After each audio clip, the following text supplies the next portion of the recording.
My name is Monica Helga. I look after TalentMap's Western business, and I will be hosting today's session. Before we get started, I just wanted to cover off the agenda and a couple of housekeeping items. First of all, let me take this opportunity to introduce our presenters. From the Edmonton International Airport, we have a guest presenter, Holly Viner. Holly is Manager of Talent and Acquisition and has been extensively involved in the airport's engagement survey initiative. Norm Bailey-David is TalentMap's SVP of Consulting, and he will be co-presenting with Holly. Norm was the lead engagement consultant on the Edmonton Airport Authority project. Now, just having a look at the agenda, we'll spend 5 minutes looking at where Edmonton Airport was pre-survey, and then we'll spend 15 minutes hearing what Edmonton Airport did about the situation in 2014.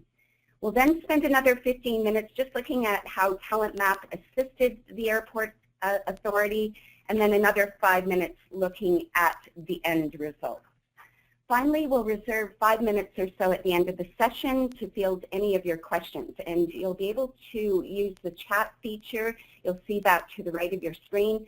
Please feel free to submit questions at any time during the presentation, but we'll only be fielding those questions at the end. Copies of the presentation deck and a link to the webinar will be made available on our website within about a week from today. So before Holly and Norm get started, I'd just like to give you a little bit of background on TalentMap, especially for those unfamiliar with us. So TalentMap by the numbers, we've been in business for well over 15 years. We have thousands of employee engagement surveys under our belt since inception. We've worked with over 1 million employees and collected feedback. And annually, we do more than 500 employee engagement surveys and other specialty workplace surveys annually. So our sole focus is on workforce engagement. Just a little bit about who we work with. So some of our clients, and this is just a sampling of the many different industry sectors that we work in, we work with clients with 50 employees all the way up to 100,000 plus. In North America and globally. We work in the technology and engineering side with knowledge-based organizations. We do a lot of work in the public and not-for-profit sector, health services, industry sector, including oil and gas, construction, utilities, and so on, and financial services. All right. So thanks very much. I will now be ready to proceed to the presentation. So Norm, would you like to take the mic and begin? Thank you very much, Monica. Actually, I'm going to be really brief at this point. I just wanted to give folks listening sort of some reasoning behind why we're doing this today. And then I'm going to turn it over to Holly to start to explain essentially what was going on roughly at the end of, during 2013 and at the end of 2013. We intervened with a lot of different organizations, as you can well imagine, as you saw by the previous slide. And once in a while, we really like to showcase some of those organizations that have worked very, very hard to not only measure engagement like most organizations do, but really to use and milk the results and maximize the results and to work towards improvements, which I'm very, very happy to say that the Edmonton International Airport has achieved. So what we want to do with you today is really to give you the behind-the-scenes story in terms of not necessarily the survey part of it. I mean, that's pretty cut and dried, but really what Edmonton Airport has done with the results and the process that has taken them to become very, very successful in terms of improving the engagement overall. So on that note, Holly, I'm going to turn it over to you, and you can start explaining what was it like way back when, so in the time capsule, taking us back to 2013. Thanks, Norm. Yeah, and I actually have to say I'm pretty excited that you kind of chose us to participate in this webinar with you, because this is something that has become very near and dear to us, and we are very proud of the changes that we've been able to make here over the last year or so. So yeah, I just really wanted to share kind of where we were at and why, in some of the issues that we were dealing with when we started to go down the road of doing the engagement survey. So even back to as early as 2012, So the organization itself, Edmonton International Airport is really, over the last few years, become one of the fastest growing airports in Canada. And so with that, we've been going through a lot of rapid change and, moving from a very small organization to a much larger, complex organization. So not seeing a huge increase in employee numbers, but the amount of passengers coming through, the traffic that we're seeing through the airport has really changed just the shape of how we do business here.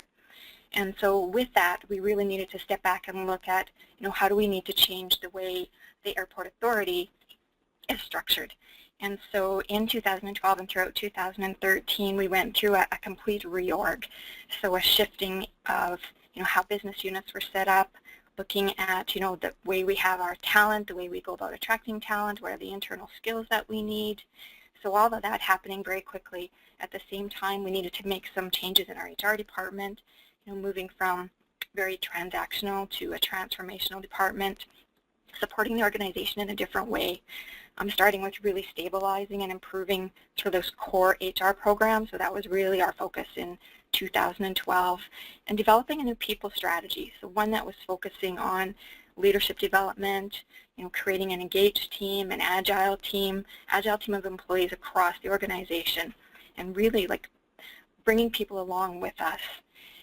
And with that, we're still dealing with some old issues. So even though we were going through this change, we were doing all the right things, there was issues here that we knew we still had to deal with. We needed to overcome a lack of trust. Bringing everyone along with us meant that, okay, let's kind of open Pandora's box and see what we have going on and now start dealing with those. And we're still having closed-door conversations. We were teams and departments that were working in silos and not sharing. It was creating sort of that whole distrust across everyone and a real feeling of lack of accountability. So, with that lack of communication, with not seeing what's going on, people were feeling people weren't being accountable or not being heard. So, there was this whole kind of mix of issues we were dealing with. With our employee group, there is a tremendous amount of pride in our employees. So it was interesting to see that even though we have this pride and people are so committed to working here, they were very unhappy. They were unhappy in the way we were engaging them, and they just wanted more from us. And so with all that, with the change in the department, with getting those core programs in place, we'd reached a point where we were stable enough to say, okay, well, let's now dig in and listen closer. Let's go through an engagement survey and get more proactive and start to be a little more thoughtful in the actions that we can take. And so really then why we chose TalentMap, because we had looked at a few. We had done our homework and thought, who do we want to partner with to execute this engagement survey, and who do we think can come along with us on this. And we're a very small organization. So we are only at peak winter operations, about 280 employees, but diverse talents in that group and diverse deliverables.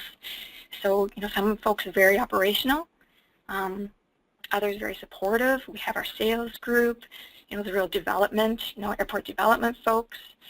And then in addition, and I know every organization, has their issues, but in addition to kind of those, broad span of talent that we have, we also have that larger community that we support, which is about 5,000 people that work at the airport that we influence on a day-to-day basis, and then how we show up to the community. So how we're partnering with the people in the region, how we're partnering with tourism. And so all of that makes us kind of a bit dynamic and an interesting organization to work for. But our culture, we always want to keep, or always know that we need to keep sort of a down-to-earth, fun, casual, easygoing way about us. That's kind of really what truly, I think, sets Edmonton Airport apart from any other organization I've worked for. We're very caring, we're very supportive. So that is who we are, that is who our people are. So, it was interesting to see that even though that's who we are, we have pride here, there was still that gap between what we wanted to be, what we thought we were, and what was actually, showing up in place of that. And so that real simple, supportive, easygoing, style is really what we look for when we're partnering with consultants as well. So we want someone who can bring that same feel, can understand where we're coming from, and is a good fit. And our HR delivery models, our talent programs, they all follow that same theme. Our programs are genuine, they're realistic. We know everyone is really busy, so we don't want to jump in with a very complex program. We want it to be easy to implement, and we want people to experience just a natural change. We want to come in, slide something in there, and do it in a way that it's changing behaviors without them even realizing it. So just taking little steps and influencing those little steps across a wide employee base. So we don't have one program, one group, one person that's accountable. We wanted to make sure that we were touching everyone and that everyone was coming along and was being part of the change we needed to make. So if we're going to launch an engagement survey, we really needed to follow those same principles to be successful. And so with TalentMap, they understood that. Norm and Monica really understood that, and we really had confidence. And when I say at this point, it was confidence from the HR team. So the HR team had confidence that, yeah, we can partner with these folks. They get what we need, and we think this will work. So from the operational execution of the survey itself to the integration of that engagement terminology and changing the way we think about engagement across everyone. And there was also trust issues we had to deal with. So a few years ago, there was a satisfaction survey that was done, and commitments were made that weren't fully realized. So we were getting challenged on why should we even participate in a survey when we doubt that you're even going to take any action from it. So are you going to listen? Are you going to take our feedback and actually do something about it? So we really had to overcome that trust right out of the gate by being open and transparent, demonstrating that we partnered with TalentMap because we thought they were the right people. We showed their extensive experience.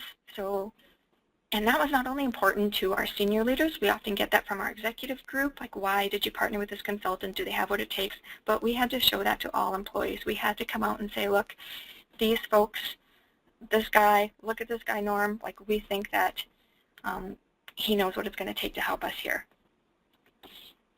Okay. Thank you, Holly. We'll come back to you in just a second. I want everybody sort of to go back in time now. Picture us roughly at the beginning of 2014. And you heard Holly explain sort of the context, but there was really nothing it was all based on this is the feeling in the organization, it was the intuition. And then we were called in at that point and conducted the survey. And like I said before, the point here isn't to talk about the survey, only to really set the scene for what's to follow. And sure enough, as you can see by this chart, basically we ran into a situation once we did the measurement that indeed employee engagement at the airport was a full 11% below our benchmarks. There were issues with communications, there were issues with teamwork. Certainly there were issues with the whole culture of innovation, and the culture of innovation was something that the new CEO, Tom Ruth, has put a lot of stock on. So that was a little bit of a wake-up call. And of course, as you also heard, what we saw in the survey was there was considerable change fatigue from all the change that was going on through 2012 and 2013. And essentially, it was really the executive team that took it in the neck and blamed for that low morale. So that's the situation that essentially was that Edmonton Airport was faced with. And now I think it's really interesting to go from there and to give Holly back the mic to tell you essentially, okay, what happened? What did you do with those survey results? And how did you take the file forward? Thanks, Norm. So what I wanted to start off with here was really showing you sort of that timeline from launch of that initial survey through to how we shared the results of that second pulse survey that we did in November. So we had a pretty aggressive plan, and I'm not going to lie, we were keeping our fingers crossed that we had what it took to make this change, to be able to stay on task and achieve what we'd set out to in the beginning. And we really put a lot of trust in Monica and Norm and the rest of the folks at TalentMap that they could take us there. So we were very committed to, staying true to, our principles around breaking down those, lack of trust, breaking down the barriers, opening up communication. we committed to sharing, our CEO himself committed to sharing the results of the survey with everyone. And so he actually did that. He went out and met with every employee group and spoke himself to, what the results of the full employee engagement survey were, and really listening to at the same time. So that was really great. So with that, what we had done then is broken down those actions, and so we really ended up with that 10 months, what were we going to do? So it's great to have that, that timeline in place, but what were we actually going to do? So following that initial survey, and in conjunction with Norm, and considering what we knew of the organization, and feedback we've received from the information sharing sessions, we categorized basically those key engagement drivers into 3 categories. So, those things that we knew we were doing well, we knew we needed to make sure we kept doing well, we didn't, kind of take our foot off the gas. So, as an example, our performance feedback process, we've done a lot of work on that over the last couple years, and that was pretty loud and clear in the engagement survey, but it didn't mean that we should stop all efforts. So we needed to keep on listening, we needed to take every opportunity, be better at, what we had started, because giving feedback is something we're very passionate about. We know that's what's going to get us where we need to go at the end of the day, and so we just knew that we needed to continue to grow and be better at what we do. Some of those lower scores, like our executive team, which was, at the very beginning, was very hard for our executive team to kind of see that, but they were very dedicated and on board to taking immediate action. They wanted to make change. They knew that's what was needed, and they're a very personable bunch, very down-to-earth group, and so they immediately started to restructure the way they had their days, the way they actually went about doing business to provide more opportunities and time to connect with their employees. And then there were some things that really we did not know what it meant. So, we had the results from the engagement survey, but we really didn't know, what does that mean, and how do we even begin to improve in that area? And so those ones we formed task force and asked our employees for help with. And again, that open, transparent communications, we come out right out of the gate and said, we don't have all the answers here and we need your help and we're going to do this together. So that was very important, just to make sure that we were all moving together along this, and every one of us was accountable for making a change.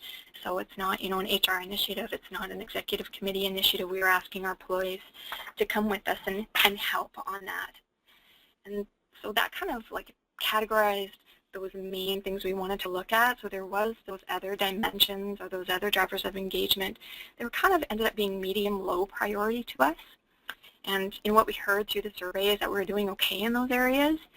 They still play an important role in our values and our success. So we continue to keep moving forward. We're striving for improvement as we do in every area. They just didn't form part of that initial kind of 10-month action planning period. So, and I just wanted to talk a little bit about, breaking that down. What did we take away as immediate actions? And, what did that task force work on?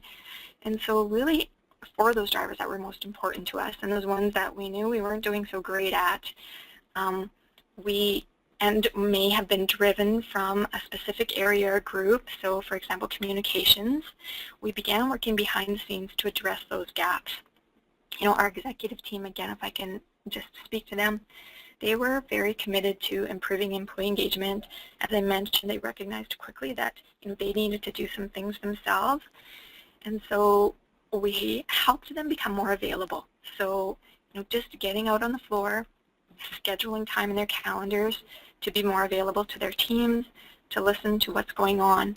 The verbatims in our engagement survey were loud and clear. We want to be heard. We don't know who our executive team is, kind of even to the point of, do they really care about us?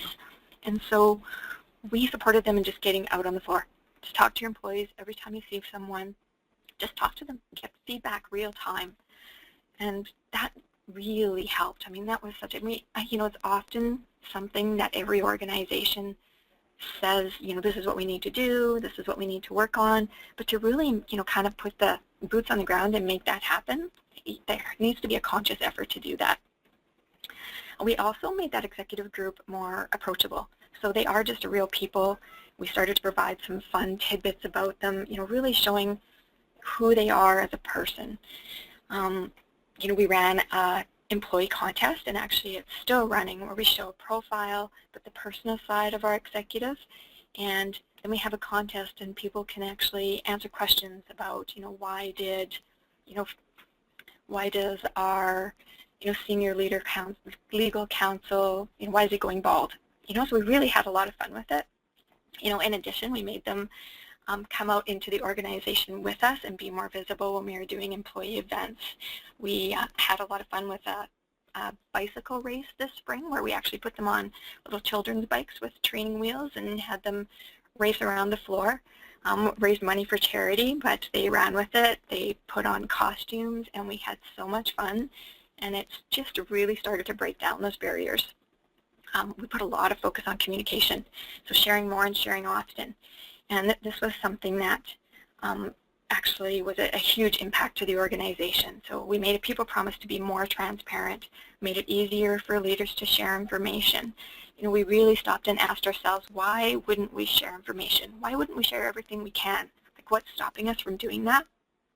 We know there's some things that our executive team works on, or some things that will always be confidential, but when there are matters that are for the success of the business, we really said, why can't we share that? Why wouldn't we? Why can't our employees be the first ones to know about things that are going on? And once we kind of said that openly, it actually put less anxiety on our managers. So instead of that feeling of, can I share that? Is that appropriate to share? So I'm not going to say anything, because I'm worried I'm going to say the wrong thing or I'm going to overshare. It really changed that. And they became comfortable and less anxious, and we just made it okay to share. Like, we want our employees to know about what's going on. We did some, more tactical things too. We introduced some new tools, not just a few online tools that helped reach people who are, at their computers or through emails, but we also really focused on those information or communication sharing that comes from your direct manager. And we helped our managers with this by, giving them documents that they could take away and share with their employees. So we'd be very deliberate, and we're very deliberate now about saying, here's a document that has some speaking notes in it that you can actually take, shape into your own words, and share to your down teams. And so rather than just hearing information in a meeting and then walking away with it, we're giving them a little bit of a tool. So some issues that we had, so the next slide, I don't think so. Some issues that we had we knew were more related to specific SBUs. So we didn't want to take sort of a one-size-fits-all approach. We wanted to look and see where are there pockets of specific issues that may be, more relevant that a certain VP or a certain team needs to work through. So we actually had each VP partner with Norm and really look at the results, their specific results from the engagement survey.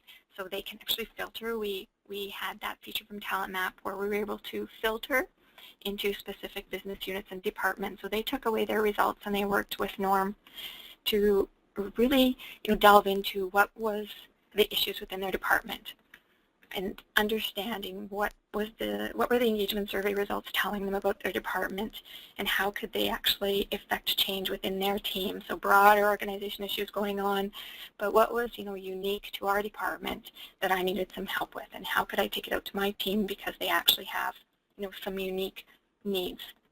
And so we ended up with those tailor-made action plans, which was really great, which really helped our executives kind of uncover and give them some real tactical resources to be able to make change within their department. So really like that approach, and we're still getting great feedback about that. And so then we also had, those big sort of corporate cross-functional drivers that we really needed to kind of uncover and find out, what's going on at this big corporate level and how can we make change and how can we get everybody, along. And that's those task force. That's really the employee involvement piece that I was speaking about. And this is, I would say, that the real value that Norm and TalentMap brought. So as Norm mentioned, the execution of the survey itself it's here you go, we've got a plan, let's get it out there, execute it. But it's how do you actually then begin to make the change, begin to see the real results, and going right down that deep dive into the organization. So to do that, we ran a series of task force sessions. So this was a group of employees, or actually 3 groups of employees. We tasked each group with a main driver topic and a sub-driver topic. And there was about 6, 8, 10 folks in each group. And they really delved into each one of those topics that they were given and uncovered, what was going on in the organization from their perspective that was really dragging us down there. When I say we, HR, the organization leaders stayed out of those sessions, so we really kind of handed it over to Norm and put our trust in Norm to say, we do this with our employees. We don't want to be in the room. We want them to not only begin to build trust with you so they can see, that you are going to come along with us, that this is the right choice, but also we didn't want them to hold back because we might be in the room. So we just put all our trust in Norm and said, here you go, take our employees and please find out what's going on and how we can actually make a difference in those areas. We wanted to make sure that all employee groups were represented as well. So really had a good cross-section of employees across the organization. So following those task force sessions, Norm led us through a pretty intensive action planning workshop. I think we had almost 30 people there, 30 participants, and that we did include managers. We wanted that to be, a cross-section across all functional groups and across all levels in the organization. So that was important to us at that point. Had a fun day. It really helped put us on common ground.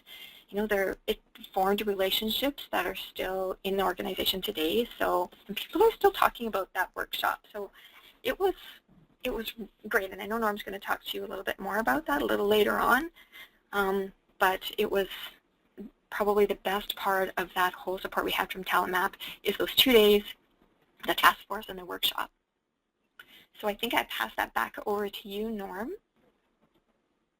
Thank you very much, Holly. So yeah, I'm just going to basically, you touched on some of the things, and basically to talk to you about some of what we took Edmonton Airport through and how that resulted. So basically, as Holly explained, there were 3 components to this, and I think by now you see where they're coming from. So on the employee task force, we really needed to get at some root causes, and we did basically an intensive day of focus groups, back-to-back, 3 groups, 1 with each task force over the course of a day.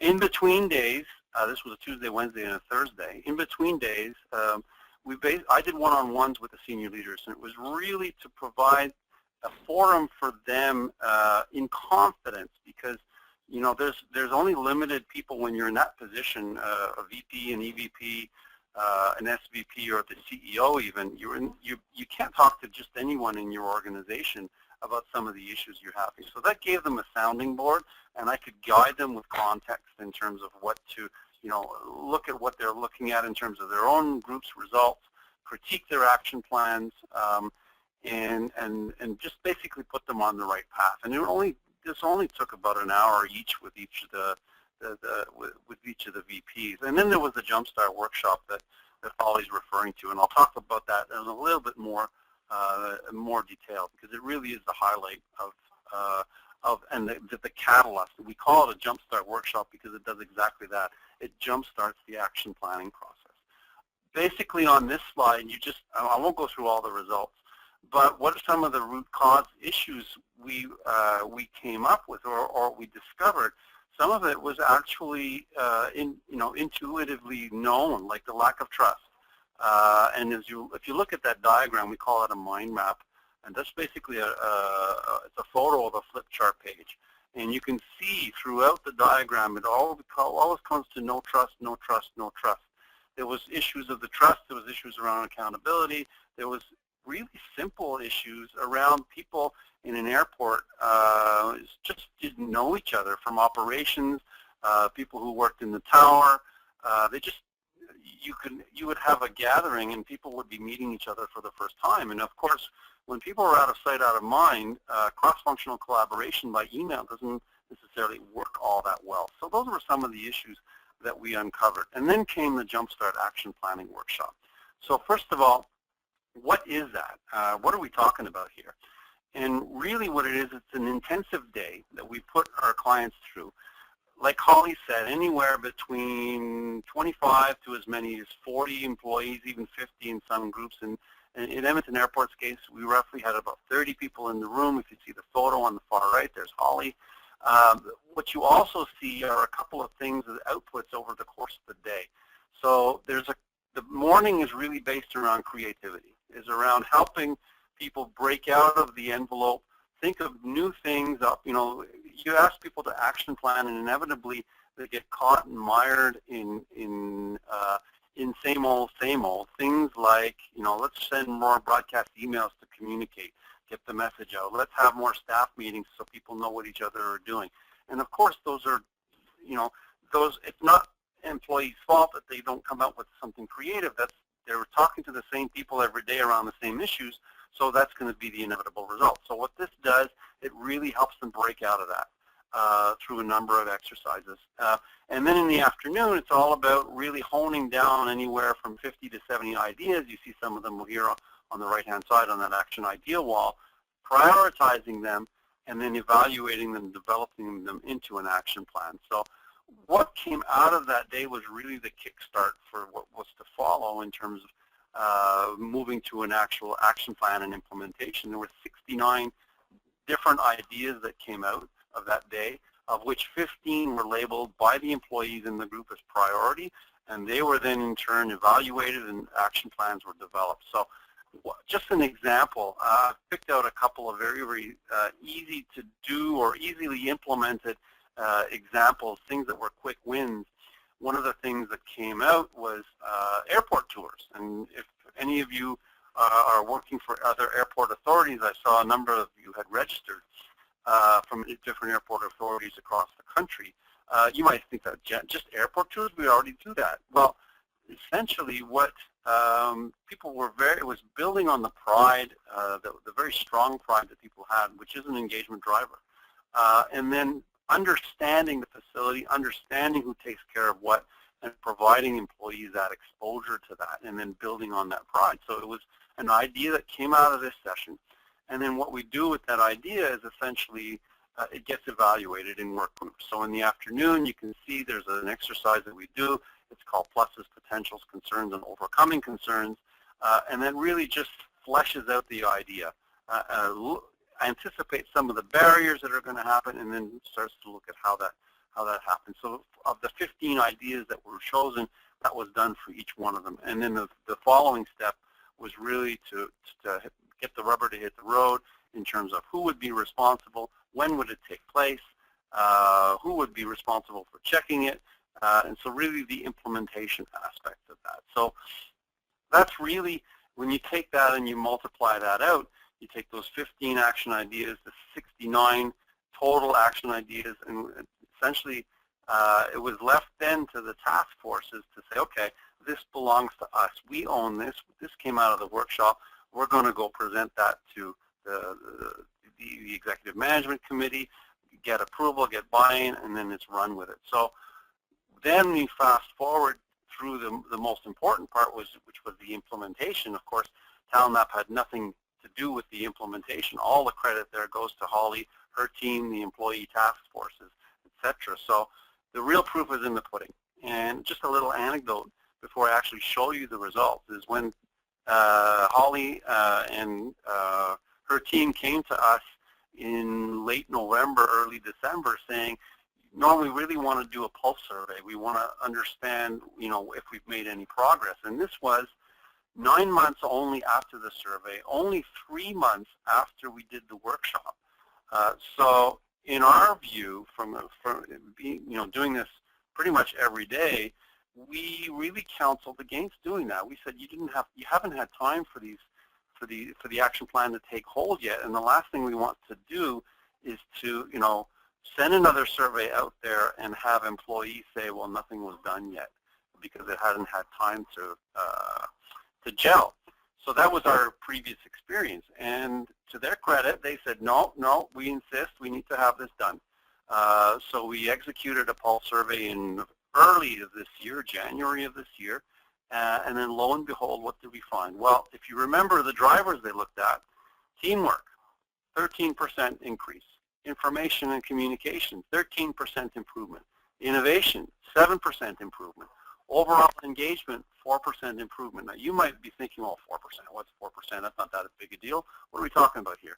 Well, remember that, yes, the survey was done, the first one, in early 2014, but the action planning was only really kick-started into high gear in the fall.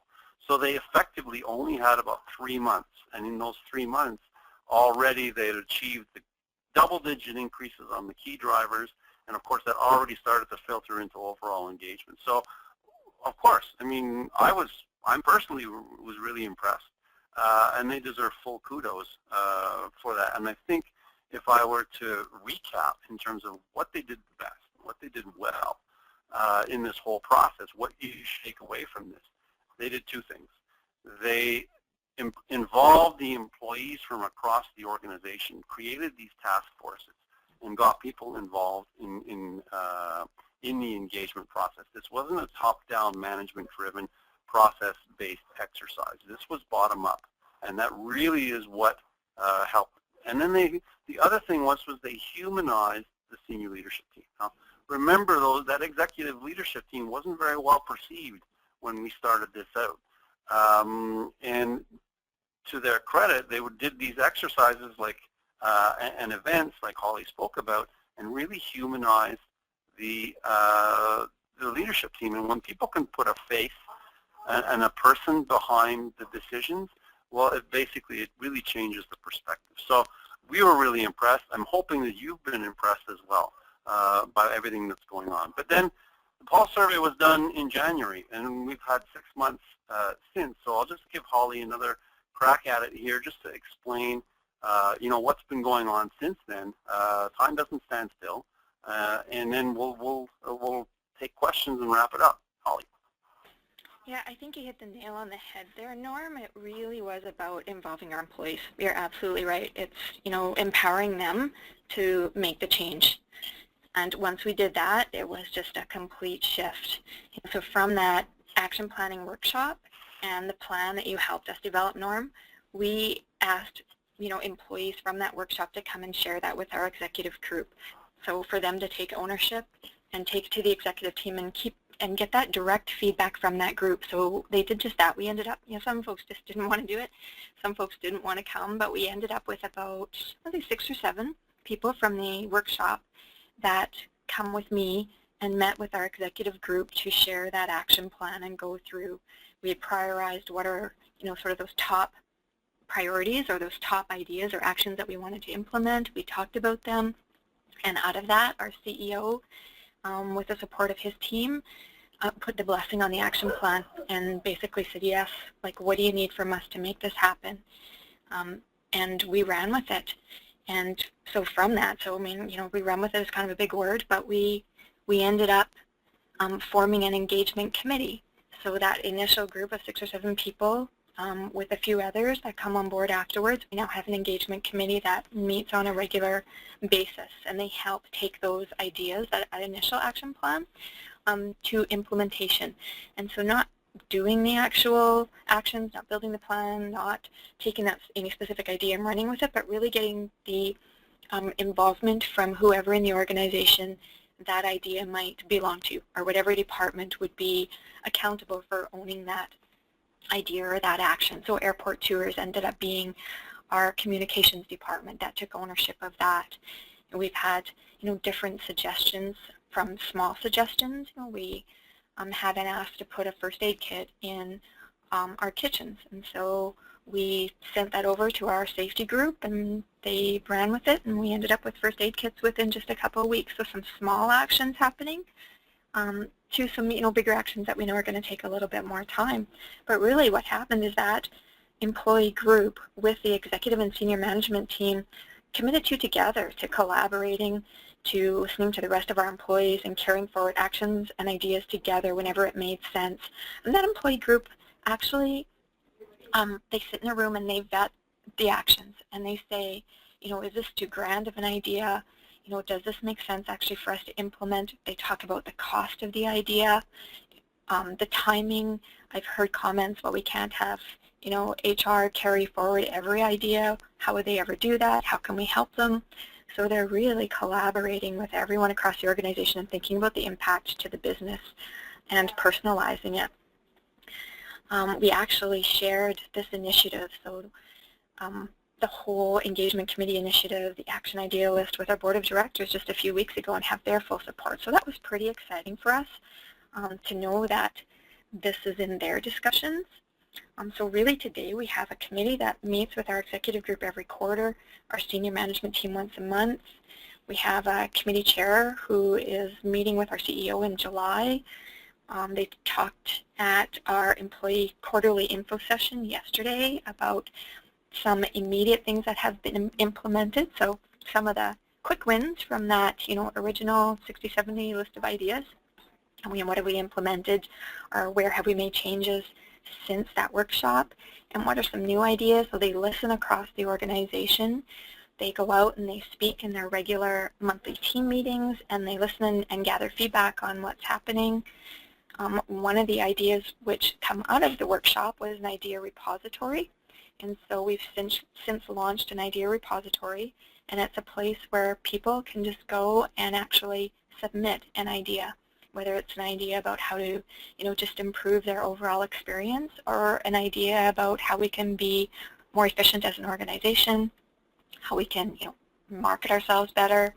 And so really looking across at every piece of what makes Edmonton Airports Edmonton Airports.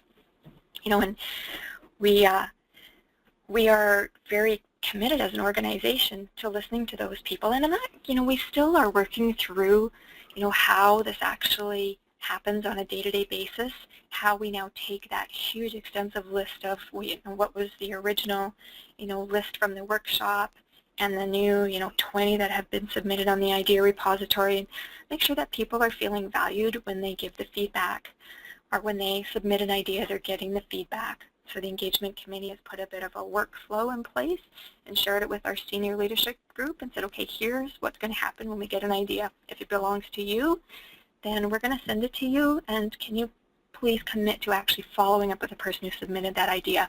So making sure we've got the communication going, and that we're still moving forward with breaking down that lack of trust. So we're open, we're getting to know each other, and we're all kind of working down that same road of making it a better place. We're launching our next survey in September, which will be a full survey, so not the pulse, but the full. And we're really looking forward to what people have to say. And we had 83% participation in that first survey, 84% in the pulse survey, and so we're going to strive for even better participation in that September survey. And I think we're now starting to see that this is just becoming a way of doing business. The committee is just a part of who we are, and carrying forward ideas or making things better is the accountability of everyone. Thank you very, very much, Holly. Just before I turn it back to you, Monica, I just want to thank you very much for the glowing comments. I'm a little bit embarrassed to say so. We try to make sure that these webinars are really informational.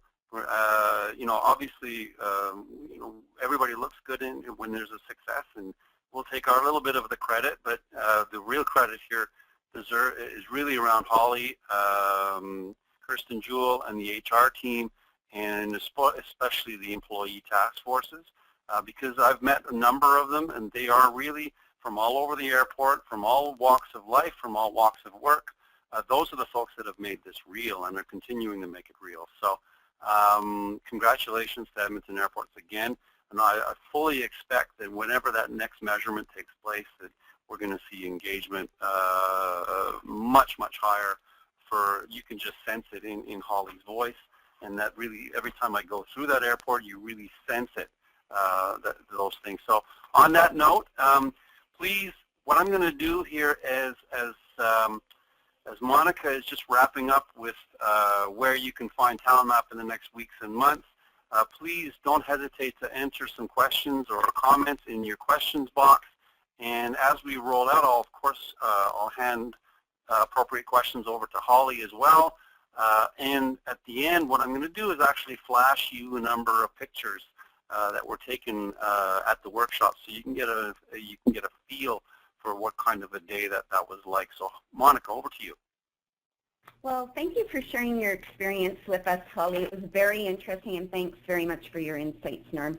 If you enjoyed this session, I just want to tell you about some other learning sessions that we'll be hosting. In July, we are going to be looking at pulse surveys. Holly mentioned pulse surveys, and a lot of organizations sort of struggle with what, when, and why you would use a pulse survey. So we'll explore that topic in more detail. In August, we're going to look at engaging employees through a compelling organizational vision. It is typically one of the top drivers that we see come up on many client surveys. In September, we'll be taking a look at how we can manage employee engagement during major organizational change, and that's always something on the minds of HR professionals after change. And then in October, we'll be exploring how to improve engagement through better teamwork. And a little hint, it's not about more team building exercises. So hopefully you'll be able to join us for those sessions. And Norm, I'm going to let you field any questions. Okay, we have quite a few here. So Holly, of course, as I would have expected, most of them are probably better addressed by yourself. So the first question is here, did you involve the union in this process? You know, we actually have a really great relationship with our local union, and we didn't involve them specifically by saying, you know, you need to be part of this, but we invited them wherever, you know, we thought there was an opportunity we could bring them along. So our union president is actually on the engagement committee. He comes and joins when he can. He's a pretty busy guy in his day job, but we have their full support. I would say they have done a tremendous job in helping us just kind of break down those barriers and making all of us kind of on the same page. So it's a long answer to, you know, the short one. Okay, second question is, how was the pressure for performance and addressing urgencies managed vis-a-vis the time required to control the pace and nurture an improvement in employee engagement? Well, that's a big question. Well, you know, the pressure internally in our HR department, I would say, was, you know, at times a bit challenging. But we kind of made a commitment, and we're definitely a team that's, you know, wants to achieve what we've set out to achieve. We're very passionate about, you know, our employees and know that that's really what makes us successful. So I think for that it was very natural for us, and we were totally okay with the extra work. There has been, I guess, some pressure or some feelings of pressure from some of our senior leaders, or maybe it's more anxiety, like how can I actually make sure that I'm staying on the track that you want me to stay on and making change where you want me to make change. And so we've just helped them with that. We've supported more, you know, where we need to support. And for the committee themselves, the actual, you know, leaders or managers of the people that are on the committee have given their full support in giving them the time to actually, you know, work on the stuff that we want them to work on, you know, from the committee perspective. And so overall, you know, I would say 2014 was a busy year for us, but we see great results now. So, and we're done. We can kind of like wipe our brow and go whew and look at, you know, the survey in September. Okay, the next question is, how are the employees selected for the focus groups? Well, we just actually put an ask out. So we didn't want to go and hand select anyone, so we just said, who wants to come and do this with us? And we had, you know, a few people come forward. We really, I guess, partly monitored to make sure that it was a good cross-section of employees. So if we've seen an underrepresented FBU or department, we made a call out to that manager and said, hey, did you make sure you asked anyone if they wanted to participate? And so that's really how we did it. It was more just, hey, do you want to come along with us? Put your hand up and we'll bring you in. Yeah, I can add to that. There is a generally accepted practice in terms of what's the best way to go about this, because obviously you have to weigh how many employees you can accommodate in a focus group or a series of focus groups versus and represent the organization versus the problems that you might incur with perceived favoritism. So the way we normally recommend our clients do this is essentially to first pull out a call for an expression of interest. So we say, we're going to have focus groups to follow up on the survey. Who would be interested in participating? And then you get a number of names that come forward, and you look at those names, and then you basically say, okay, now we just have to fill in the gaps to make sure that we're representing the organization. And then you do, as Holly said, you approach those managers or those individuals, and then you flesh out the focus group. So in that expression of interest process, you don't have the issues that you would incur with favoritism. So the next question here, how often should a company have employee engagement surveys? I'll take that one. We would normally recommend that you do a full survey every 2 years and a pulse survey every year in between. So you're doing some sort of measurement every 12 months or so. And the pulse survey is for, if you don't know what that is, it's very, very short, and it really is abbreviated and measures the specific actions that you have taken on those dimensions. So in the pulse survey we did in January with the Edmonton Airport, it just measured the actions taken on the dimensions that we talked about that were priority dimensions. So the information communication, innovation, teamwork, and those key ones, and of course the engagement index or measure itself. So, and then every 2 years you do the full survey. The next question, how is action planning done in the business units relative to the large action planning at the corporate level? Holly, I'll take the first half of this, but you probably want to fill it in. So I met with the VPs of the various strategic business units in the organization. They showed me what they had in mind in terms of action planning. Each one had a little bit of a different take on it. They wanted to do things their way. They wanted to focus on slightly different things while maintaining some emphasis on the corporate priorities in terms of engagement. So we had that back and forth. But after that, it was really up to them. So Holly, you might want to take the reins on the rest of that one. Yep. And so we maintained that, the accountability for what happens within each of those business units lies with the VP, and, we took their lead on how they wanted to, fully implement the plan that they come up with Norm. And so that still stays true today. They've, done various things within their business units. They've engaged with their people to actually talk about, what does this mean to us and what do you see? So they kind of took what we did as a bigger, broader corporate initiative and took it down to, what can we do and how can we make like small changes within our group. As an example, one of the things that we know was really prevalent on the engagement survey was teamwork. So how can we work together more as a team? How can we get to know each other? So our operations folks took some initiative around that, and they've done some, community work. They've done some work with Habitat for Humanity in different groups just to get to know each other a little better. And they are the biggest group in the organization, so that's, 150 employees in that one SBU out of, our 280. Okay, the questions keep flying in here, Holly, so I hope you stick with this for a little bit here. The screen keeps moving. Let me see if I can, what happened there? Sorry, I will, okay. Bear with me. This was a long one. Was there an expectation that VPs would do something with the action plans, and how was that measured or monitored? I would say we figured this out as we went along. So there was an expectation from our employees, absolutely, that, you better do something with this because we're putting our trust in you again, and we want, we want to see something happen. And you can see there was distrust, but they were, I guess, optimistic about what might happen, and I think that shows up in that, initial participation rate. Like, I think 83% for our first survey when there was so much distrust was huge for us. And so definitely there was that look that, yeah, you need to do something with this for us. And then our CEO was extremely committed to making this happen, very committed to, listening and figuring out what was the best approach for us, and he held his executive team accountable to that.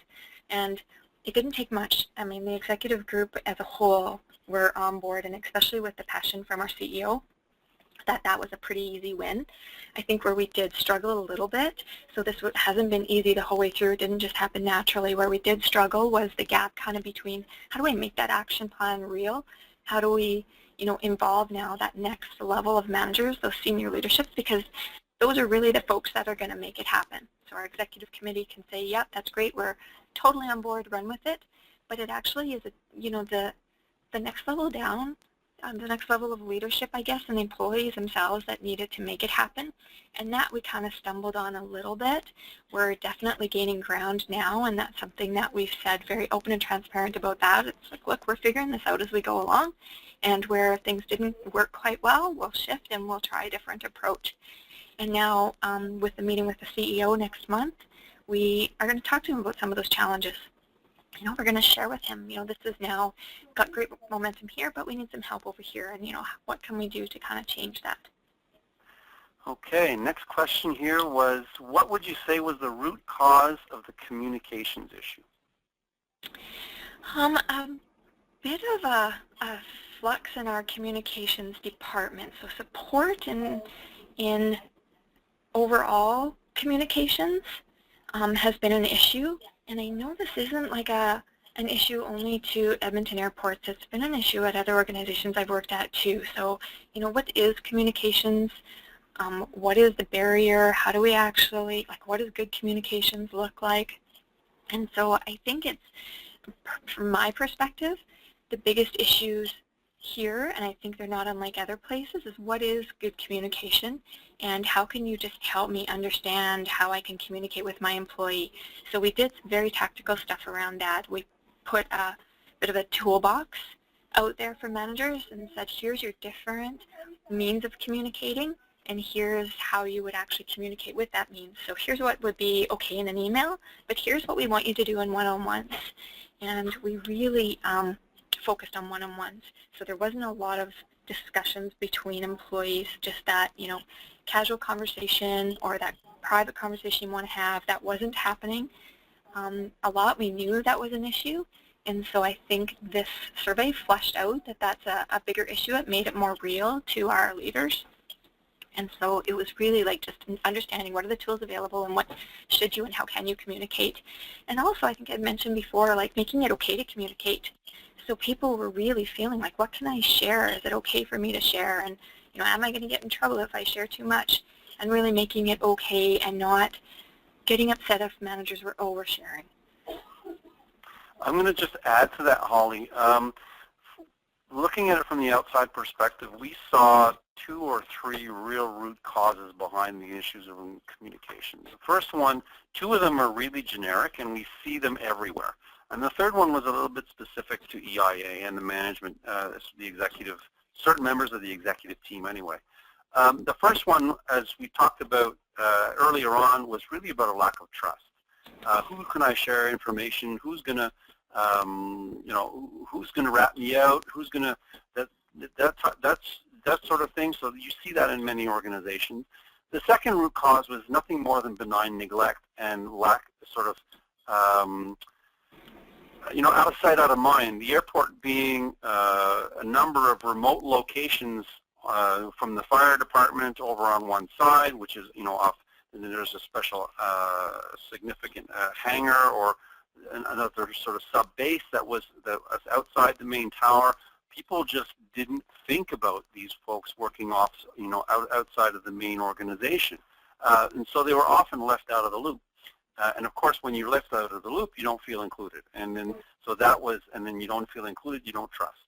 So there was that. And then there was also one of the specific divisions, or SBUs, was routinely involved in complex negotiations with tenants. And as a result, had to keep a very, very tight lid for confidentiality reasons and on that specific information. But operationally, some of that information, whether or not it involved specific tenants, some of that information was necessary for ops to get preparations underway, to make various operational or day-to-day decisions. And because that was shrouded under cloak, the cone of silence type of thing, there was a lot of frustration there. So there was a couple of things unique to EIA, but there was also a couple of things that were pretty generic. On to the next. Go ahead, Holly. I could add to that too. Our managers are busy, so I think too the communication, sharing with their employees, taking time to talk to their employees, also, and it ended up last on their list of things to do. Yeah. So we tried to break away from that as well. So absolutely. Okay, next question here. When the task force was done, were the issues bucketed into team, business units, and corporate, and then divvied up the correct level in the organization? I guess what the questioner is trying to ask is sort of how were the ideas sort of divided up in terms of who was responsible for implementation? Was it done at corporate level? Was it done by team or SBU? How was that done? Yeah, we actually, so the engagement committee itself determined, who actually might own that idea. So they really looked at, what area would be responsible for this issue. So if it's, we don't like how current performance appraisals are, being conducted, that probably belongs to HR. So then that became an HR, and then who within HR would run with that.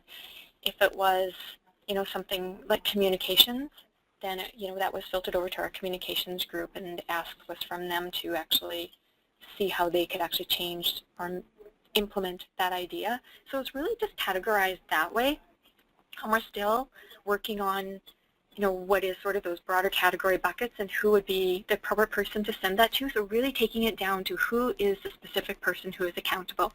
And, if it belongs to a couple different groups, maybe who is that crossover manager that could actually be accountable for implementing that idea. So making sort of that single point of contact and having that single point of contact reach back out to that person. Okay. As we're running out of time, or have run out of time here, there's one last question I'll put to you, Holly. There's a couple of other questions that are quite detailed and involved. If I didn't get to you, we will answer that question offline. So no fear, it's not something that we're trying to hide. So the last question is, did you have to convince leaders of the value of employee engagement to the business? If yes, what was your approach? We did, and we'd started that work a couple of years ago. So, the concept of why employee engagement begun. I actually joined the organization early in 2012. Kristen Jewell, who's our director of HR, joined in 2011. So we did have to sell.